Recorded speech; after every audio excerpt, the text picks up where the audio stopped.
আসসালামু আলাইকুম রহমতুল্লাহি বারাকাতুহু। আমরা বাঙালি জাতি হিসেবে এত বেশি দুর্ভাগা যেটা আসলে বলার মতো না।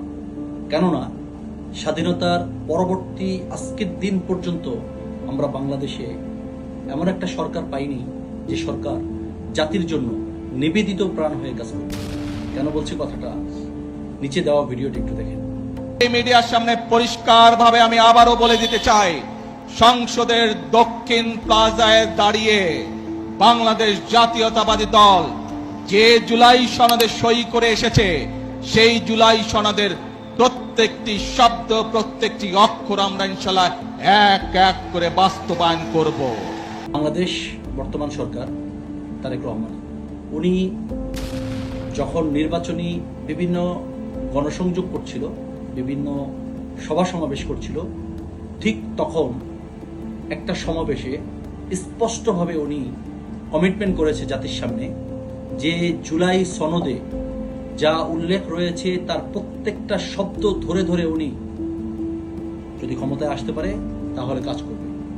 অথচ ক্ষমতায় আসার পর এখন তারা সেই কথা, সেই কমিটমেন্ট একেবারেই ভুলে গেছে। কেন কথাটা বললাম, এটা আসলে দুঃখজনক। যখন একজন প্রধানমন্ত্রী তিনি জাতির কাছে কমিটমেন্ট দেয় যে আমরা জুলাই সনদে যা রয়েছে তার প্রত্যেকটা শব্দ ধরে ধরে সংস্কার করব, এই যখন সে বলে আর সেই কাজটা যখন সে ক্ষমতায় আসার পর করে না, ইভেন সেটাকে অস্বীকার করে, এবং তার দলের বড় বড় নেতারা তারই পাশের সিটে বসে সংসদে যখন স্পষ্ট আকারে বলে যে আমরা ক্ষমতায় আসার জন্য, ক্ষমতায় যাওয়ার জন্য জাতিকে মিথ্যা প্রতিশ্রুতি দিয়েছি, যাতে করে নির্বাচন পিছিয়ে না যায়, আমরা যেন ক্ষমতায় আসতে পারি, সেজন্যই আমরা এরকম একটি কমিটমেন্ট করেছি এবং এরকম একটি চুক্তি, মিথ্যা চুক্তি যাকে আমি বলবো, মিথ্যা চুক্তি জাতির সামনে করেছি।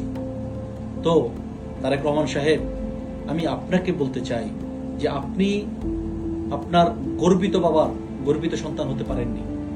সারা দেশের মানুষ, সমগ্র জাতি আপনার বাবার কাছে ঋণী, আপনার মায়ের কাছে ঋণী। আপনার মাকে বলা হয় আপোষহীন নেত্রী। আপনার বাবার সামান্য সময়ের কর্মকাণ্ড বাংলাদেশের মানুষ আজও বলতে পারে নাই। বাংলাদেশের প্রত্যেকটা মানুষের হৃদয়ে যারা আপনার বাবাকে দেখেছে, যারা আপনার বাবার শাসনকে দেখেছে, তারা এখনো পর্যন্ত সেই শাসনকে বলতে পারে নাই। ইভেন যারা কঠোর আওয়ামী লীগ করে, যারা কঠোর আওয়ামী লীগ সাপোর্টার, তারাও পর্যন্ত আপনার বাবাকে ভালোবাসে, আপনার বাবার কর্মকাণ্ডকে ভালোবাসে।